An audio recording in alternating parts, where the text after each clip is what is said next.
All right, guys, let's get right into it. All right, today I'm going into the car problems and car advice forums on Facebook. I know I'm a member of a lot of Facebook, and instead of contacting people directly or people contacting me directly, I tend to go pull topics from over there and discuss them. Simply because I'm very familiar with whatever it is that they're asking. This happened to be a 04 Liberty, I think, if I remember correctly. It's 04 Liberty, lady having a problems with her oil light keep coming on. Yes, guys, no matter if you think about oil light or oil pressure, couple of things that have turned that light on is oil pressure actually low, or you got a failed sensor, or some wiring problems. Okay, one of those three. But this one I'm gonna speak about is not in the book. Okay, this comes from a knowledge standpoint. And guys, let me remind you, I'm out here in the trenches daily. All right, I was around 04 Liberty. I saw that Jeep come up from birth to death. All right, so I've been through every problem known to man with vehicles like that. That's why it's okay for me to speak on them. I think I've earned that right to speak on something that I know every freaking thing about. All right. Now, I'm not going to try to, outdo anybody or anything like that. I'm just going to speak from experience and give this young lady some help. So let's go straight to the freaking, to the forum. Let's talk about it. Her name's Sarah Fowler. Okay. She go, hey, demons, it's me again. Why is my oil light coming on when I stop or park? Okay. I got an oil change 3 weeks ago, was informed that it's slightly leaking oil, but the leak isn't bad enough to stress about getting it fixed as soon as possible.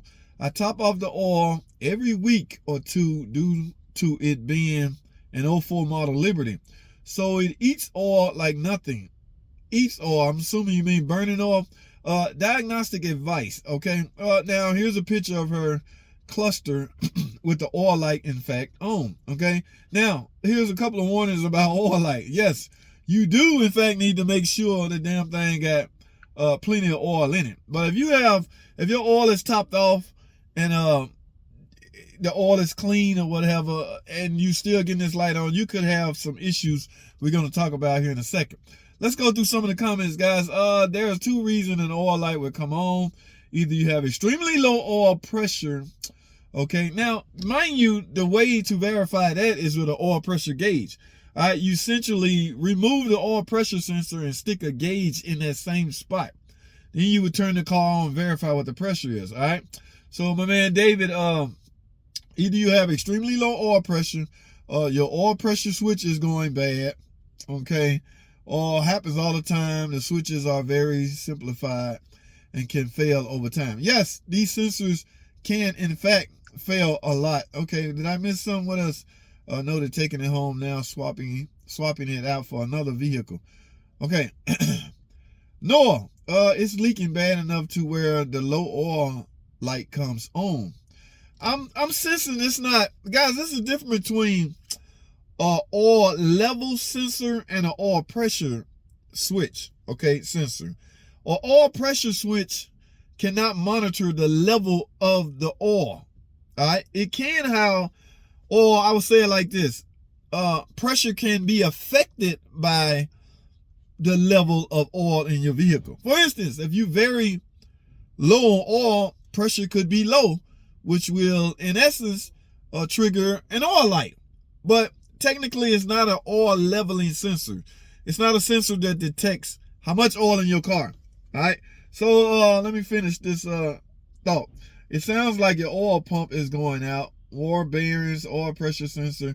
Yeah, this is what I want to avoid. People throwing condemning their engine because of guessing, I guess. You know what I'm saying? Yes, a high mileage engine could have a failed oil pump, could have some worn out bearings, but you want to exhaust all possibilities before you go talking about stuff like that. I've read enough, I heard enough. Guys, let me tell you let me stop this first. Let me tell you guys what you need to look for or what you need to do for that problem. Okay. 04 Liberty likely is going to be equipped with a typical oil pressure switch for that year and for a lot of years. All right. You see this right here? This is the connector that go to that oil pressure sensor. All right. This connector on just about all 04 Liberties I'm trying to get y'all a good view. It's going to be like this, just a two-pin connector, but only one wire is being used. So during this time at the factory or at the plant, they essentially felt the need to cap off the other port. It's not being used. There's no wire. So one wire is set up. So they'll cap off the other port because it's two connectors or it's two circuit holes to be used if it was needed. Now, what you need to do, you see this plug right here?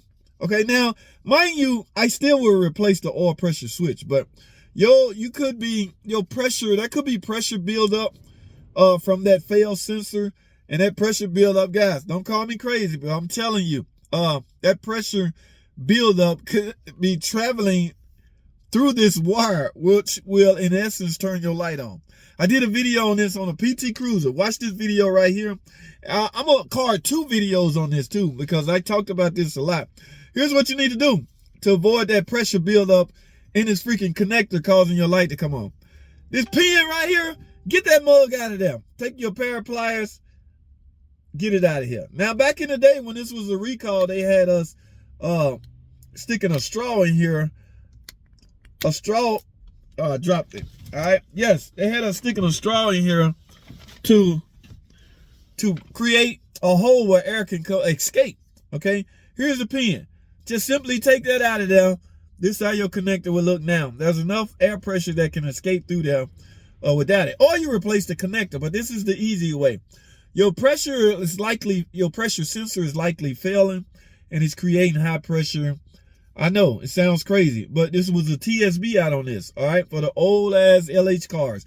It applies to every car that utilizes this oil pressure switch and this connector. Just get this damn pin out of here. That should solve your problem. I've removed this pin on a couple of cars and didn't replace the sensor, and everything was fine. But if your oil light come on flickering when you come to a stop, high pressure buildup is likely to cause, and you need to take this pin out. All right. Y'all see this 083699. That is the number to the TSB. Y'all see when this was issued, or basically it was issued in 99. We're talking over freaking 20 years ago, right? October 15, 1999, when that TSB, the date of it, right? All right. Overview. This bulletin involves adding a thermal wire vent to the oil pressure switch connector, right?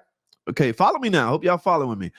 Note, this bulletin applies to vehicles equipped with the 2.7 engine. It applies to any freaking car with this style connector. Okay, it don't have nothing to do with the car or the fact that it's a 2.7.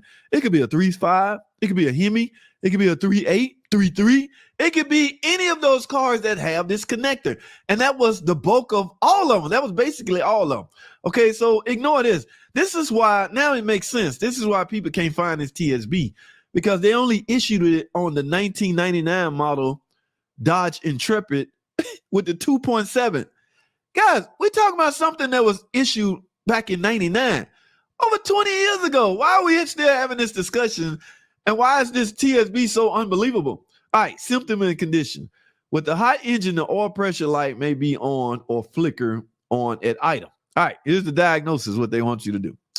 Verify engine oil pressure. And guys, quiet as kept, that is the first thing you're supposed to do when you have an oil light issue.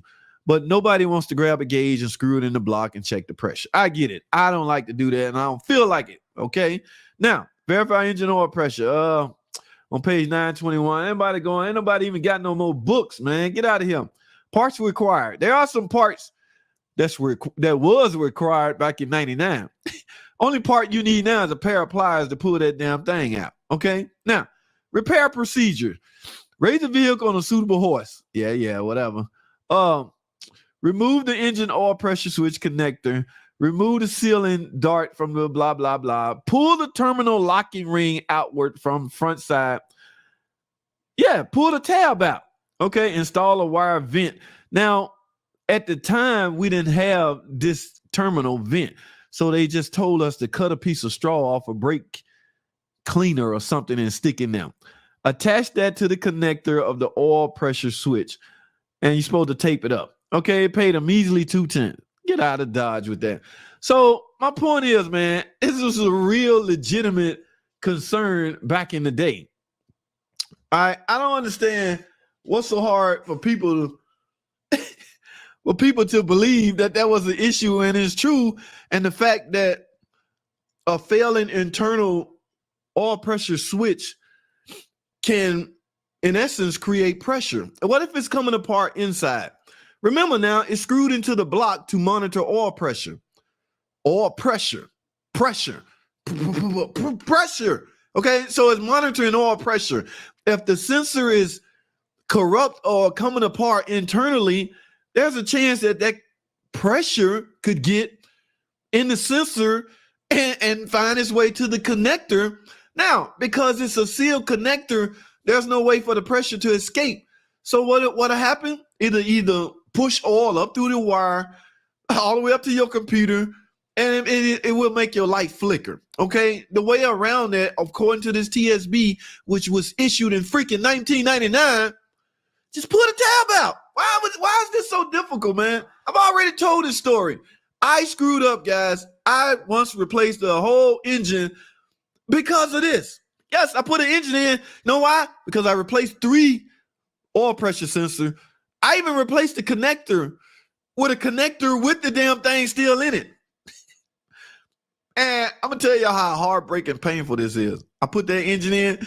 Yes, I know I fixed it. Yes. I ain't got to worry about oil pressure, right? Because with a new loan block, the oil pump come with it. All right. I fired that sucker up. I promise you, y'all, it wasn't a good 5 minutes. Bing! My whole